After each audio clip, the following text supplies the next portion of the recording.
किन्नर नाही करो किन्नर भी खा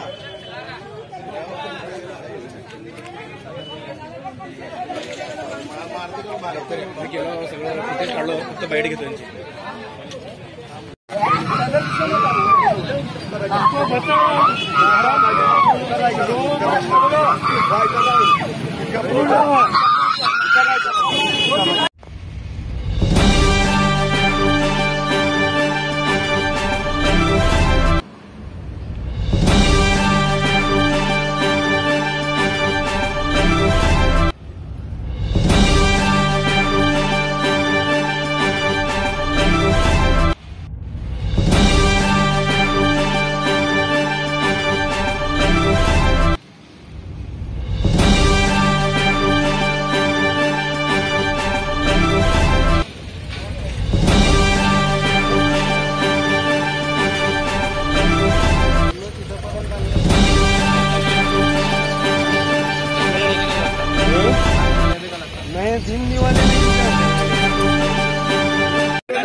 बंद करा चंदन काटा बंद करा।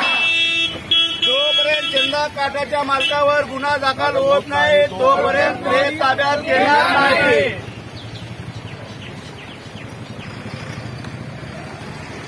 घरकुलमध्ये जे जड वाहतूक येत आहेत ते फक्त चंदन काट्यामुळे येत आहेत आपल्या सर्वांना माहिती आहे आणि वारंवार त्यांना आपण सांगितलं चंदन काट्यामुळे नाही वाळूचे आणि खडीचे ते पण आहेत त्याचा सुद्धा निवेदन आपण ट्रॅफिक पोलिसला ह्याच्या अगोदर सुद्धा दिलेलं आहे।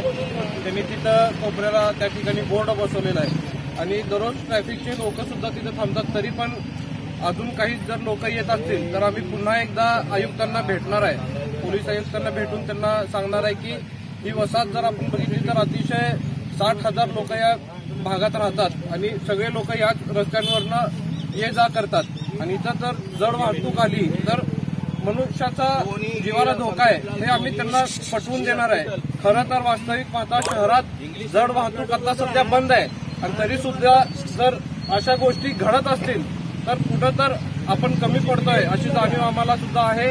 आम्ही प्रशासनाला निश्चित या निमित्ताने पुन्हा एकदा विनंती करणार आहे की आतापर्यंत अशी दुर्दैवी घटना झाली नाही, ऍक्सिडेंट छोटे फार झाले पण आज कोणा तर मृत्युमुखी पडलेला आहे त्याची तीव्रता आपण लक्षात घेतली पाहिजे आणि प्रशासनाने सुद्धा त्याच्यावरती योग्य ती कारवाई लवकरात लवकर केली पाहिजे। चंदन काट्याचा जर प्रश्न झाला तर त्यांना सुद्धा आम्ही अगोदर सुद्धा सांगितलेलं आहे आणि ओव्हरहेड ब्रेकर सुद्धा आपण इथं बसवलं होतं, यशोधरा हॉस्पिटलवाल्यांनी बसवलं होतं। खरं तर शेजारी हॉस्पिटल आहे आणि एवढे जड वाहतूक जर इथं येत असतील तर इथे येणाऱ्या पेशंटला आणि त्यांच्या नातेवाईकांना सुद्धा तो मोठ्या प्रमाणात धोका आहे। चंदन काटा नियमाने आणि कायद्याने जर बघितलं तर तो गावाच्या बाहेर असला पाहिजे पण ह्याच्या पाठीमागं कोण आहे ह्याचा सुद्धा शोध आपण घेतला पाहिजे की हा अजून इथपर्यंत कसं चालू आहे, शहरात कसं चालू आहे ह्याचा शोध सुद्धा लागला पाहिजे। खरं तर आमची हीच मागणी आहे की चंदन काटा या ठिकाणी बंद झाला पाहिजे जेणेकरून या रहिवाशांना इकडच्या भागातल्या सेफ्टीच्या दृष्टिकोनातून जर बघितलं तर हे बंद होणं खूप गरजेचं आहे। आता आम्ही इथं जे काल मृत्युमुखी पडलेत त्यांचे नातेवाईक सुद्धा या ठिकाणी उपस्थित आहेत, त्यांनी सुद्धा हीच मागणी करतायत की जोपर्यंत त्या मालकावरती सदोष मनुष्यवधाचा गुन्हा दाखल होत नाही तोपर्यंत आम्ही शांत बसणार नाही आणि आम्ही ती प्रेत सुद्धा घेणार नाही असं नातेवाईकांची भावना आहे। मी या घटनेचा तीव्र निषेध करतो आणि जे मृत्युमुखी पडलेत त्यांचा मी मनापासून श्रद्धांजली अर्पित करतो त्यांना। दादा बीडी घरकुलमध्ये गरीब कष्टकरी वर्ग आहे आणि ते लहान मुलं आणि वृद्ध वगैरे आहेत। चंदन काटा जी व्यवस्थापन आहे त्याचा बेजबाबदारपणा आणि वाढता जड वाहतूक आणि आता तुम्ही ज्या ठिकाणी उभारला त्या ठिकाणी भलं मोठं असं हे ट्रक दुरुस्ती करायचं हे कारखाना उभारले हे ह्या सगळ्या पाठीमागे कोणाचा आशीर्वाद आहे?